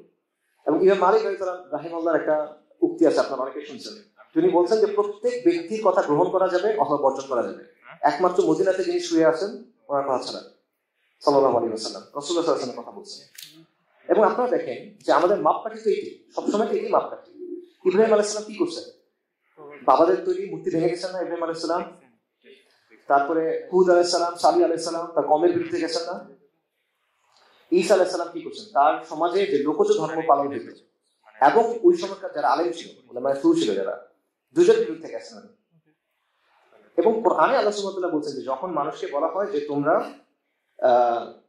আল্লাহ যা নাজিল করছে সেটার দিকে আসো এবং রাসূলুল্লাহ যেটার দিকে ডাকতেছেন সেটার দিকে আসো, তখন তারা কি বলে? ক্বালু হাসবুনা মা ওয়াজাদনা আলাইহি আবানা, আমাদের বাবারা যেটার উপর ছিল আমরা এটার উপর থাকবো, তাই না? তো পূর্বপুরুষের এই অনুসরণ করতে ইসলাম মানে কোরআনই নাকচ করে দিচ্ছে, আল্লাহ আযজা ওয়া জাল্লা নাকচ করে দিচ্ছেন। তো এটা তো কোনো যুক্তি হতে পারে না। পাশাপাশি দেখেন যে আপনি যদি মানে সাংস্কৃতিক সমৃদ্ধির কথা বলেন, শিরকি সংস্কৃতির চেয়ে সমৃদ্ধ কোনো সংস্কৃতি আসলে হইতে পারে না। কেন হইতে পারে না? কারণ ওদের কন্টিনিউয়াস নাচ গান আছে, তাদের কন্টিনিউয়াস উৎসব আছে, 12 মাসে 13 পার্বণ, এটা বাস্তব। যে কোনো শিল্পী সংস্কৃতি পৃথিবীর যে কোনো জায়গায় এটাই তাদের উৎসব, এটার মধ্যে ইবাদত হয়, শিল্পের নাচ থাকে, গান থাকে, মেয়ে থাকে, নানা কিছু থাকে, ঠিক আছে না? এটা আপনি কোনোভাবে কাউন্টার করা সম্ভব না, আপনি পারবেন না, সমান সমান কিছু আপনি মানাইতে পারবেন না, ইটস পসিবল। আপনি দেখেন যে এখন আপনি বলবেন যে ঠিক আছে ও এটা করছে আমার একটা করতে হবে, তো হয় না। আপনার শরীরের জায়গা থেকে দিন ইসলামের জায়গা থেকে চিন্তা করতে হবে। এবং আপনি বলবেন যে ঠিক আছে আমি ইসলামকে শক্তিশালী করবো, মুসলিমদের শক্তিশালী করবো, এইটা করার জন্য আমি হালাল হারাম মানবো না, এটা করার জন্য আমি বিদআত মানবো না, তাহলে আলটিমেটলি আপনি থাকবেনটা কই? আপনি সাংস্কৃতিক যুদ্ধ করবেন কিন্তু আপনার আকীদার অবস্থা নষ্ট হয়ে গেল। আপনি সাংস্কৃতিক যুদ্ধ করবেন কিন্তু আপনি আপনার ঈমানটা নষ্ট করে ফেলেন, তাহলে তো হলো না। যুদ্ধ করার পর কি জয় করবেন? কি কিছু তো থাকবেন, আপনি শেষ হয়ে গেছেন, আপনি তার জায়গায় চলে গেছেন, তখন হলো না। আসলে একটা মজার কথা বলি, সেটা হলো যে ভারত কিন্তু এগুলোর বিরুদ্ধে না। ভারতে 2022 সালে বাংলাদেশের যে হাই কমিশনার ছিল দোরাইস্বামী, বিক্রম কুমার দোরাইস্বামী, উনি একটা বক্তব্য দিচ্ছেন যে সুফিবাদের মাধ্যমে বাংলাদেশে এবং ভারতের একটা গভীর সম্পর্ক আছে এবং ভারত সরকার কিন্তু আজমিরে গিলাফ দেয় এবং ওরা মাইজভাগেরও গিলাফ দেয়, তখন বলছেন। এবং সে বলছে যে কি সুফিবাদ হলো ইসলাম প্রচারের মাধ্যম, এটা একটা শান্তিপূর্ণ মানে জিনিস, খুব ভালো একটা শান্তিপূর্ণ একটা মতবাদ। এবং নরেন্দ্র মোদী সে কিন্তু কাওয়ালি ভক্ত, আপনি ইউটিউবে ভিডিও পাবেন, কাওয়ালি শুনতেছে, খুব সমস্যার, চোখে মনে একটু পানি টানি আসছে। সো এটা দিয়ে এখন আপনি বুঝেন যে আপনি আপনার অস্তিত্ব সংকট কেমনে মোকাবেলা করবেন এই জিনিসটি। আসলে বিষয়টা সিম্পল, বিষয়টা হলো যে ইসলাম মানে কি? আত্মসমর্পণ, আল্লাহ সুবহানাহু ওয়া তাআলার সামনে, শরিয়ার সামনে, আল্লাহর কাছে আত্মসমর্পণ করা। একজন মুসলিম আল্লাহ আযজা ওয়া জাল এবং তার রাসূলের সিদ্ধান্তের সামনে নিজেকে সমর্পণ করবে, যেটা আল্লাহ বলছেন সেটা। এত বেশি করার দরকার নেই আমার, আবেগ, সংস্কৃতি, পূর্বপুরুষ, এই সেই হ্যান ত্যান দরকার নেই। আল্লাহ আযজা ওয়া জাল ফলাফল নির্ধারণ করেন, উনি ঠিক করে রাখছেন, উনি দেখতে চান আপনি তার কথা মতো চলেন কি। ফিজিবিলিটির জায়গা থেকে একটা প্রশ্ন আছে, মানে এটা আসলে কিছুই হবে না। কেন হবে না? দেখেন এই যে কালচারাল মুসলিম পরিচয় যেখানে আসলে ইসলাম নাই, এটা আসলে ঠিক কেন? এটা প্রমাণ আছে।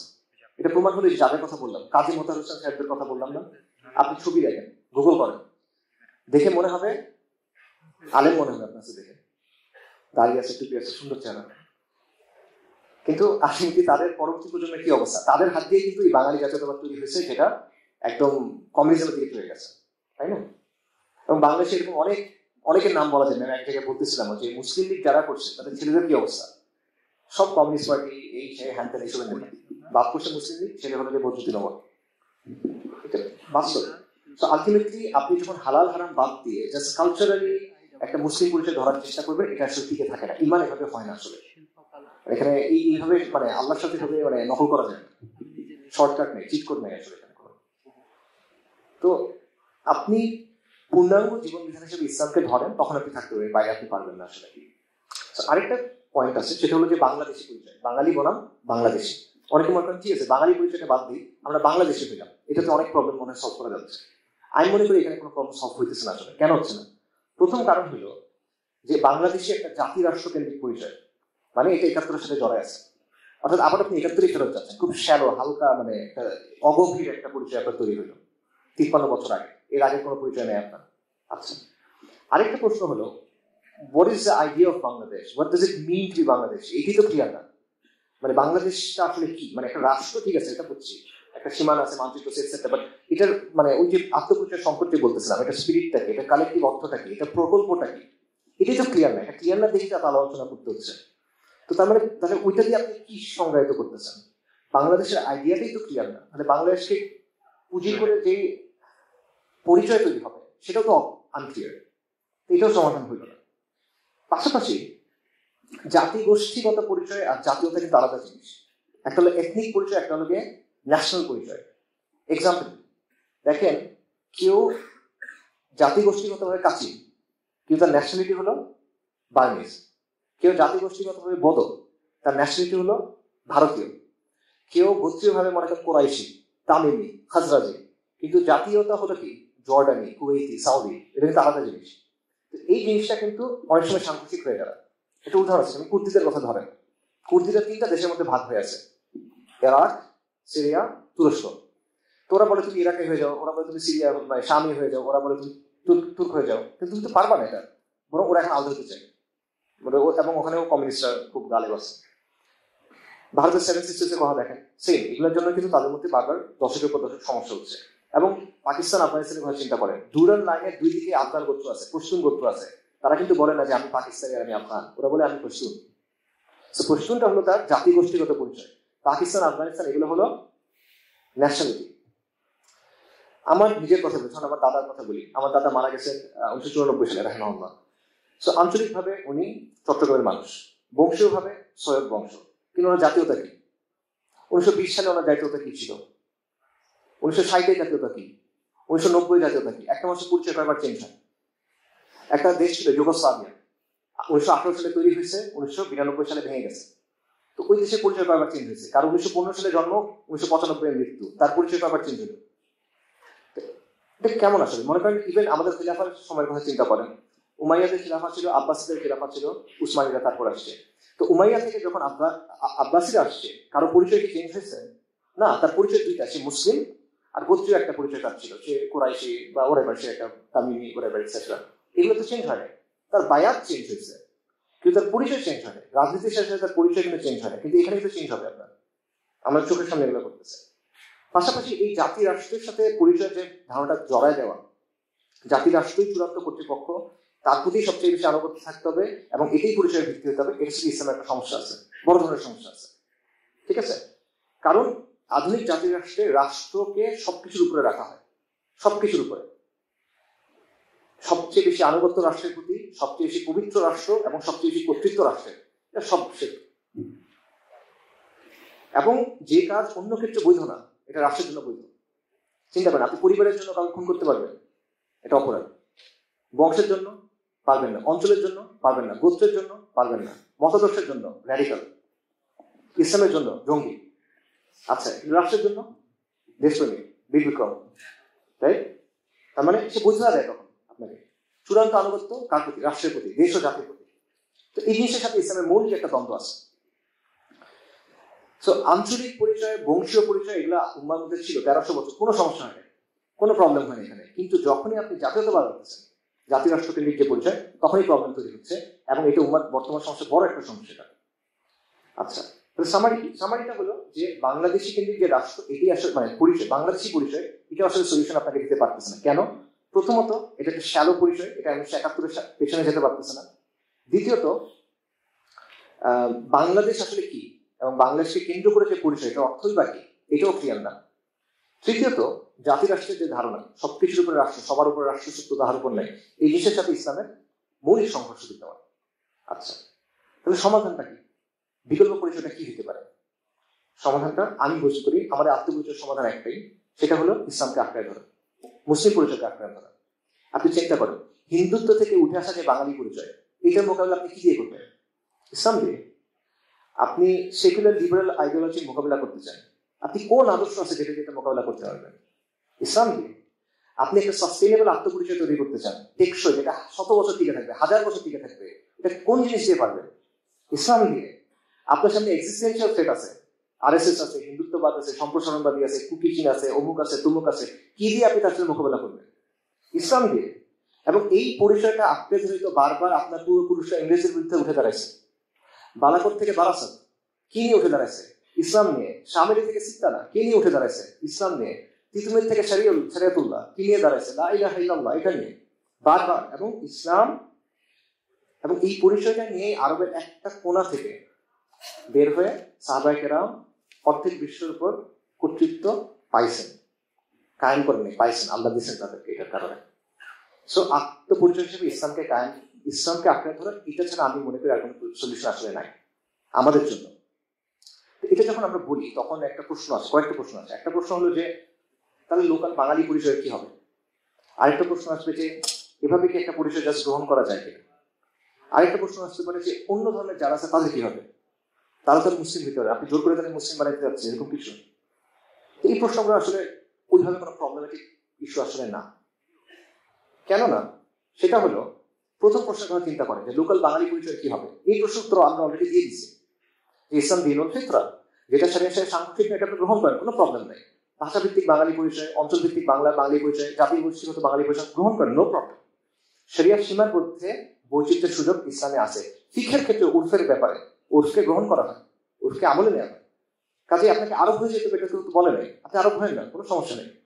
কিন্তু আপনি শরিয়ার সীমার ভেতরে থাকেন, সুন্নাহকে প্রাধান্য দেন, যেটা হারাম ওটা ছেড়ে দেন, যেটা বিদআত ওটা ছেড়ে দেন। এই প্যারামিটারের আন্ডারে আপনি যা ইচ্ছা করে দেখুন, কোনো সমস্যা নেই। সো ইসলাম এখানে অ্যাকোমোডেশন, ইসলাম যেমন উপদ্র করতে পারে, ইসলাম অ্যাকোমোডেট করতে পারে। সো আপনি এটা নেন, কোনো প্রবলেম নেই। ইসলাম গ্রহণ করলে আপনার স্থানীয় পরিচয় মুছে যাবে, আপনি আর বাঙালি থাকতে পারবেন না, আপনার বাংলা ভাষা থাকবে না, এগুলো ননসেন্স কথাবার্তা। আপনি থাকেন, কোনো প্রবলেম নেই। এবং আল্লাহ বনি আদমকে তো বৈচিত্র্য সহ সৃষ্টি করছেন। আচ্ছা, এটা হলো একটা বিষয়। আরেকটা হলো যে জাস্ট এভাবে পরিচয় কি তৈরি করা যায়, এভাবে গ্রহণ করা যায়? পরিচয় কি পোশাকের মতো আমি একটা পরিচয় গ্রহণ করবো? আচ্ছা, এখানে আসলে অনেক একাডেমিক আলোচনা করার সুযোগ আছে, বাট সহজ অ্যান্সার হলো যে হ্যাঁ, পরিচয়ের ব্যাপারটা আসলে এরকম। যেমন ধরেন একজন রাষ্ট্রবিজ্ঞানী আছে বেনেডিক্ট অ্যান্ডারসন, এবং একটা বিখ্যাত বই আছে ইমাজিন কমিউনিটিস, এটা হলো ন্যাশনালিজম নিয়ে। ওটার মূল বক্তব্য হলো যে এই যে আধুনিক জাতিরাষ্ট্র কেন্দ্রিক যে পরিচয়গুলা, বাংলাদেশি, ভারতীয় বা এটসেট্রা, ইংলিশ, জার্মান এটসেট্রা, এইগুলো আসলে মানুষের বানানো কিছু পরিচয়, কৃত্রিম পরিচয়, এবং মানুষ এগুলো নিজেদের বিশ্বাস এবং স্বার্থ অনুযায়ী তৈরি করে। এবং একই কথা আপনার ফ্রান্স ফলোয়ার নাম অনেকে শুনতে পারেন, পোস্ট কলোনিয়াল থিঙ্কার, তার একটা কথা আছে যে উনি একটা কনসেপ্টের কথা বলছে, এটা ন্যাশনাল কনসিয়াসনেস। ঠিক আছে, ন্যাশনাল কনসিয়াসনেস মানে কি? যে যখন একটা দেশ উপনিবেশবাদ থেকে মুক্ত হবে, মানে কেউ এসে তাকে দখল করে রাখছিল সেখান থেকে মুক্ত হবে, তখন একটা নতুন আইডেন্টিটি ক্রিয়েট করে তার এখান থেকে বের হতে হয়। মানে এখানে আইডেন্টিটি ক্রিয়েশনের কথাটা আছে, যে আইডেন্টিটি ক্রিয়েট করতে হয়, যেটা তৈরির বিষয়। সহজভাবে বলি, এর মানে হলো আধুনিক যে পরিচয়গুলো আছে এগুলো অলরেডি কৃত্রিম পরিচয়, এগুলো অলরেডি মানুষের বানানো পরিচয়। ঠিক আছে, এগুলো আর্টিফিশিয়াল কনস্ট্রাক্ট, এবং মানুষ এগুলো তার বিশ্বাস ও স্বার্থ অনুযায়ী তৈরি করে।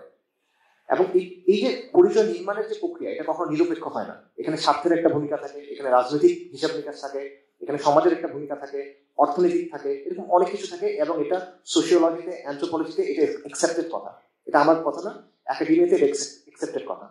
তো পয়েন্টটা কি? পয়েন্টটা হলো যে আপনি একটা পরিচয় তৈরি করে এটা গ্রহণ করছেন অলরেডি, সেটা হলো বাঙালি পরিচয়। এটা আমি অলরেডি দেখাই আপনাদেরকে, যে একটা তৈরি করা পরিচয় আপনি গ্রহণ করছেন, আপনি মনে করছেন এটা সর্বজনীন, এটা চিরন্তন, সারা জীবন মনে এরকম ছিল। আদম আলাইহিস সালাম যখন পৃথিবীতে আসছে তখন মনে এটা ছিল না, এটা মানুষ তৈরি করে দিচ্ছে, এবং খুব বেশি দিন হয় না তৈরি করে দিচ্ছে। এবং এটাকে ইউজ করে বারবার আপনাকে অপর বানানো হচ্ছে, বারবার আপনাকে বহিরাগত বলা হচ্ছে, বারবার আপনাকে উগ্রবাদী বলা হচ্ছে, বারবার আপনাকে ভিনদেশি খারিজি বলা হচ্ছে, আপনাকে রাজাকার বলা হচ্ছে, মৌলবাদী বলা হচ্ছে, কাশিবাদী বলা হচ্ছে। এই সবকিছু এই পরিচয় দিয়ে হয়েছে, যেটা কিছু মানুষ তৈরি করে আপনাদের উপর চাপাই দিচ্ছে। কাজেই সচেতন ভাবে ইসলামকে এক্সক্লুড করে পৌত্তলিকতা সাংস্কৃতিক রূপ হিসেবে যদি একটা পরিচয় গ্রহণ করা যায়, তাহলে উল্টাটা কেন করা যাবে না? কেন ইসলামকে ধরে আপনি একটা পরিচয় গ্রহণ করতে পারবেন না? ওইটা করা এটা আপনি কেন পারবেন না? প্রবলেমটা কোন জায়গায় আসলে? পরিচয় যদি কনস্ট্রাক্টেডই হয়, পরিচয় যদি মানুষের বানানোই হয় এই ধরনের পরিচয়, তাহলে আপনি সঠিক ভিত্তির উপর পরিচয় বানান, ফালতু ভিত্তি বাদ দিয়ে। প্রবলেম কই? এবং এটা কিন্তু উদাহরণ আছে, আমি একটা সহজ উদাহরণ দিই বোঝার জন্য। পরিচয় সংস্কৃতি যে মানুষ তৈরি করতে পারে, এটা এক্সাম্পল হলো বাংলাদেশে বর্তমানে পুরুষদের প্রধান পোশাক কি বলেন? একটা হলো লুঙ্গি, একটা হলো প্যান্ট শার্ট। লুঙ্গি আছে এখনো, ঠিক আছে। তো প্যান্ট শার্ট কাদের পোশাক? প্যান্ট শার্ট বাঙালিদের পোশাক? প্যান্ট শার্ট এখানকার মানুষের পোশাক ছিল না, এটা ইউরোপিয়ানদের একটা পোশাক, ফিরিঙ্গিদের পোশাক, রাইট? আচ্ছা, কিন্তু এটা মানুষ গ্রহণ করে নিয়েছে, এটা কলোনিয়ালরা এসে আমাদের দেখাইছে, ওদের দেখা দিয়ে করে আপনি চাইছেন যে হ্যাঁ আমি তো সাহেবদের মতো হবো, আপনি পড়ছেন, এখন এটা আপনি নিজের পোশাক মনে করতেছেন। ব্যাপারটা তো এইটাই, বাস্তবতা তো এইটাই, তাই না? তো এখন আপনি বলতে পারেন ঠিক আছে ভাই, এটা পড়তে পড়তে এখন নর্মালাইজ হয়ে গেছে, এগুলা কেউ এখন আর ওদের অনুকরণে পড়ে না, পড়তে তার ভালো লাগে, অভ্যস্ত সে, এই জন্য। তো এটাকে এখন নেতিবাচক মনে করার দরকার নেই, এটাকে বদলানোর দরকার নেই। ঠিক আছে, হ্যাঁ দরকার নেই, এটা রাখা যাবে। আচ্ছা, তার মানে কি? মানে হলো একটা জিনিস বাইরে থেকে আসছে, আপনি ইচ্ছে করে চুজ করছেন, ওটা এখন আপনার সংস্কৃতির অংশ হয়ে গেছে, ওটা আপনার পোশাকের অংশ হয়ে গেছে। তো এটা যদি প্যান্ট শার্টের ক্ষেত্রে হয়, এটা যেই পোশাকগুলোকে আপনারা আরবের পোশাক বলেন সেগুলোর ক্ষেত্রে হইতে পারে, সমস্যা করি। আপনি জেনে বুঝে কলোনাইজারের পোশাক নিয়েছেন, যে এসে আপনার জমি দখল করছে, আপনার মা বোনকে রেপ করছে, আপনাকে গোলাম বানায় রাখছে, আপনি এত তালেবর যে আপনি তার পোশাকটাই গ্রহণ করছেন। আর আপনার রসুলের যে পোশাক, আপনার সাহাবাদের যে পোশাক, রসুল সাহাবাদের যে পোশাক, আপনার ইমামদের যে পোশাক, সালাফুস সালেহের যে পোশাক, ওটা গ্রহণ করেন, সমস্যা কি? ওলামায়ে কেরামের যে পোশাক, ওটা গ্রহণ করেন, প্রবলেম কি? ওটা আপনার সংস্কৃতি বানায় ফেলুন আপনি, সমস্যা কি? একই তো জিনিস। আপনি খারাপ জিনিস বাদ ভালো জিনিস নেবেন, প্রবলেম নাই তো কোনো। তো ইসলাম এখানে আসলে যে প্রবলেম কথাগুলো বলে এগুলো আসলে প্রবলেম না। আরেকটা কথা যেটা বলা হয় যে অমুসলিমদের কি হবে, আমরা কি জোর করে মুসলিম বানাবো? না, তাদের জোর করে মুসলিম বানানোর কিছু নেই। ইতিহাসের দিকে তাকান, ইসলামিক খিলাফা যখন ছিল তখন কয়েক শতাব্দী যাবত বিলাদুস শাম, যেটা সিরিয়া, যেটা এখানের অধিকাংশ মানুষ ছিল আহলে কিতাব। কয়েক শতাব্দী যাবত আহলে কিতাব ছিল, তারা ভালো মতো থাকছিলেন, কোনো প্রবলেম হয়নি। আন্দালুসে আহলে কিতাব অনেক ছিল, কোনো প্রবলেম হয়নি, তারা নিরাপত্তার সাথে থাকছে, সালামতের সাথে থাকছে, এবং এই উপমহাদেশে লম্বা সময় পর্যন্ত থাকছে। এবং এখানে শাসকরা এত বেশি অ্যাকোমোডেট করছে এখানকার পৌত্তলিকদের, যে অনেক সময় তারা শরিয়ার সীমা ছাড়াই চলে গেছে, এত বেশি অ্যাকোমোডেট করছে। এগুলো বাস্তব। এবং উসমানীদের সময় দেখেন, উসমানীর একটা সিস্টেম ছিল মিল্লাত সিস্টেম বা মিল্লাত স্ট্রাকচার। সেটা হলো যে যারা বিভিন্ন কমিউনিটি আছে তারা নিজেদের সালিশ করতে পারবে তাদের শরীয় অনুযায়ী। ইহুদিরা ফর এক্সাম্পল তাদের শরীর নিয়ে নিজেদের ভেতরে সালিশ করতে পারবে, বিচার করতে পারবে। আধুনিক রাষ্ট্র তাকে এই সুযোগ দেয় না, কিন্তু শরিয়া তাকে এই সুযোগটা দিবে, তাদের বিষয়ে তারা ভাবে সমাধান করতে পারবে। এবং তাদেরকে আহলুল জিম্মা হিসেবে সে থাকবে, সমস্যা কোন জায়গায়? তার বর্তমান রাষ্ট্র যে পরিমাণ ট্যাক্স নেয়, তার এরকম কোনো কিছু করতে হবে না, জিজিয়া দিবে। বর্তমান রাষ্ট্রে তার কোনো ডিউটিও নেই, যুদ্ধ করার দরকার নেই, এটা নাই সেটা নেই, জাস্ট জিজিয়া, আর কোনো কিছু তো নেই। ট্যাক্সের তুলনায় ফার লেস অ্যামাউন্ট তার দিতে হবে, এবং এর চেয়ে বেটার এই সে পাবে শরিয়া থাকলে। তবে শরিয়া থাকতে হবে, শরিয়া না থাকলে প্রবলেম আছে। শরিয়া না থাকলে যেটা হবে, সেকুলার পলিটিশিয়ান যারা আছে তারা রাজনৈতিক স্বার্থে দাঙ্গা লাগাবে। এটা প্রমাণ আমাদের সামনে অনেক আছে। সে নিজে কোনো দিন মানে না, ধর্মের কোনো কিছু নাই, করতেছে সেকুলার পলিটিক্স, বাট সে এগুলো ইউজ করে সেকুলার পলিটিক্স এর জন্য, এটা বাস্তব। আরেকটা যেটা হয়, জমি দখল করবে, এক্সপ্লয়েট করবে, এই জিনিসপত্রগুলো হয় বাস্তব এটা। এবং শরিয়া না থাকলে যেটা হবে, মুসলিম সমাজের মধ্যেও অনেক ধরনের মেজরিটেরিয়ান টেন্ডেন্সি থাকবে, যেটার কারণে বিশৃঙ্খলা হবে। এগুলো শরিয়াটা থাকবে, শরিয়া থাকলে এই প্রবলেমগুলো হবে না ইনশাআল্লাহ। সো মূল বিষয়টা হলো যে এই প্রবলেমগুলো যে বললাম, এগুলো আসলে এত বড় কোনো প্রবলেম না। প্রবলেমটা কোন জায়গায়? প্রবলেমটা হলো যে সেকুলারিজমও একটা প্রতিষ্ঠিত শক্তি, বাঙালি পরিচয়টা একটা প্রতিষ্ঠিত শক্তি। দুইটাকে একসাথে ট্যাকেল করার ক্ষেত্রে আমাদের মধ্যে একটা ভয় কাজ করে। ঠিক আছে, একটাকে ট্যাকেল করি, বাঙালি পরিচয়টা ট্যাকেল করি, কিন্তু সেকুলারিজমকে আঁকড়ায় ধরে করি, একসাথে দুটোর বিরুদ্ধে যাওয়া আসলে ঠিক হবে না। সো যারা অলরেডি আগে থেকে সেকুলারিজমের প্রতি কমিটেড, তারা অবশ্যই বিভিন্নভাবে সেকুলার পরিচয় আনবে, লালন পন্থা বলেন বা অন্য কোনো পন্থা বলেন, এইভাবে সে ওটাই আনবে। কিন্তু যারা ইসলামের প্রতি ইনক্লাইন, তাদের ক্ষেত্রে যেটা হলো যে যখন ইসলামকে আঁকড়ায় ধরার কথাটা আসে, পরিপূর্ণভাবে ইসলামকেই ধরবো, অন্য কিছু না, তখন তারা একটু থমকা যায়, because they think it's a daunting task, এটা কোনো কঠিন একটা কাজ মনে হয়। বাট আসলে ব্যাপারটা এতটা কঠিন, এটা আমাদের মনের মধ্যে একটা সমস্যা যে, এবং এর বাইরে আসলে আমাদের সামনে অন্য কোনো পথ খোলাও নাই, আর কোনো আইডেন্টিটি নাই যেটা আপনি গ্রহণ করতে পারবেন, যেটা আপনাকে এই সমস্যাগুলোর সমাধান দিবে। আপনারা লালনপন্থী হবেন না, আপনার কাওয়ালিপন্থী হবেন না, বা হলেও আসলে আপনি প্রবলেমগুলোর সমাধান করতে পারতেছেন না আলটিমেটলি। সো লং রানে আমাদের যদি আত্মপরিচয়ের সংকটটা কাটাইতে হয়, ওই আসাবিয়া আমাদের দরকার হয়, যেটা কথা ইবনে খালদুন বলতেছেন, বা কালেকটিভ কনসিয়াসনেস বলেন, বা ফলস ক্রাইস্ট বলেন, যেটাই বলেন, এটার জন্য একমাত্র সমাধান হয় আপনার মুসলিম পরিচয়টাকে আঁকড়ায় ধরতে হবে, এবং আপনার ইসলামকে আঁকড়ায় ধরতে হবে। এবং তখনই আপনি বিদ্যমান সংকটগুলো মোকাবেলা করতে পারবেন, তখনই আপনি একটা সভ্যতা হিসেবে তৈরি করার, সমাজ হিসেবে শক্তিশালী সমাজ হিসেবে তৈরি করার সুযোগটা পাবেন, তখন। এর আগে পারবেন না, এর ছাড়া পারবেন না। এবং বর্তমানে যে বাঙালি পরিচয়টা আছে, পলিটিক্যাল বাঙালি পরিচয় আছে, এটা আমাদেরকে প্রত্যাখ্যান করতে হবে, কারণ এটা জাস্ট একটা পরিচয় না, এটা একটা বয়ান, এটা একটা রাজনীতি। এটা হলো ওই বয়ান যেটা দিয়ে দেশের 90% মানুষকে রাজাকার বানায় দিয়েছে। এটা হলো ওই বয়ান যেটা দিয়ে নবী সাল্লাল্লাহু আলাইহি ওয়াসাল্লামের অবমাননাকারীদের বিরুদ্ধে শান্তিপূর্ণ প্রতিবাদ করতে আসছে, তাদের উপর ম্যাসাকার চালানো যায়, সকালবেলা তাদেরকে বলা যায় তাণ্ডবকারী। এটা হলো ওই বয়ান যেটা দিয়ে নির্বিচারে আন্দোলনের সময় সহিংসতা করা যায়। এটা ওই বয়ান যেটা দিয়ে আবরার ফাহাদকে পিটায় মেরে ফেলা যায়। এবং এটা হলো ওই বয়ান যেটার মাধ্যমে মুজিববাদ প্রতিষ্ঠিত হয়। 75 সালের পর আওয়ামী লীগ ফিরে এসে আওয়ামী জাহেলিয়াত 16 বছর আপনার উপর চাপা দিতে পারে, এটা ওই বয়ান। এবং এটা ওই বয়ান যেটার কারণে মোদির বিরুদ্ধে আপনি রাস্তায় নেমে জাস্ট আন্দোলন করছে, আর কিচ্ছু করে নাই। এইটার জন্য মসজিদে ঢুকে মুসল্লিদের পেটানো হয়, দাড়ি টেনে ছিঁড়া হয়, আলেমুল আমাদের জেলে দেওয়া হয়, সেটা না, তাদের চুরি হরণ করা হয়, ধর্ষণের মামলা দেওয়া হয়। এটা বাঙালি বয়ানের অবস্থা, ঠিক আছে? সো এবং এটা আলটিমেটলি ওই বয়ান যেটার মাধ্যমে ভারতীয় সম্প্রসারণবাদী যে এজেন্ডা আছে এটা শক্তিশালী হয়। সো এই বয়ানের ভিতরে এবং এই পরিচয়ের মধ্যে আপনি সবসময় বাইরের লোক, আপনি সবসময় সেকেন্ড ক্লাস সিটিজেন। এটা আপনি চেরি পিকিং করে এখান থেকে নিবো, এখান থেকে নিবো, বা কিছু এখানে রং করবো, এখানে করবো, এইভাবে হবে না। এটা সমাধান করতে পারবেন না। আপনি এগুলো ইসলামাইজেশন করতে পারবেন না। আপনি ভাবতেছেন যে আপনি 21শে ফেব্রুয়ারিতে নাচ গাইবেন, আপনি ভাবতেছেন যে আপনি পহেলা বৈশাখে কাওয়ালি গাইবেন, আপনি ভাবছেন আপনি 16 ডিসেম্বরে নাসিক বানাবেন, লাভ নাই, এগুলো করে কোনো লাভ নেই। আপনার উদ্দেশ্য যতই শুদ্ধ হোক, আপনি মূলত কি করছেন, তার যে হেজেমনি আছে, তার যে আধিপত্য আছে, তার যে বয়ান আছে, সেটাকে শক্তিশালী করতেছেন এবং ওটাকে বৈধতা দিচ্ছেন। আপনি চ্যালেঞ্জ করতে পারেন, আপনি ওটাকে বৈধতা দিচ্ছেন। এখানে শরিয়া আপত্তি তো আছে, শরিয়া আপত্তি অনেক এখানে, বাকি এটা আকলি ভাবে এটা ঠিক না। দীর্ঘমেয়াদে এটা ফলাফল খুবই ক্ষতিকর। এবং একটা কাজ আগে বলছি, আবারও বলছি, নেক নিয়তে আপনি ভুল কাজ করেন, ইখলাসের সাথে ভুল কাজ করেন, আচ্ছা ভুল, ঠিক আছে না?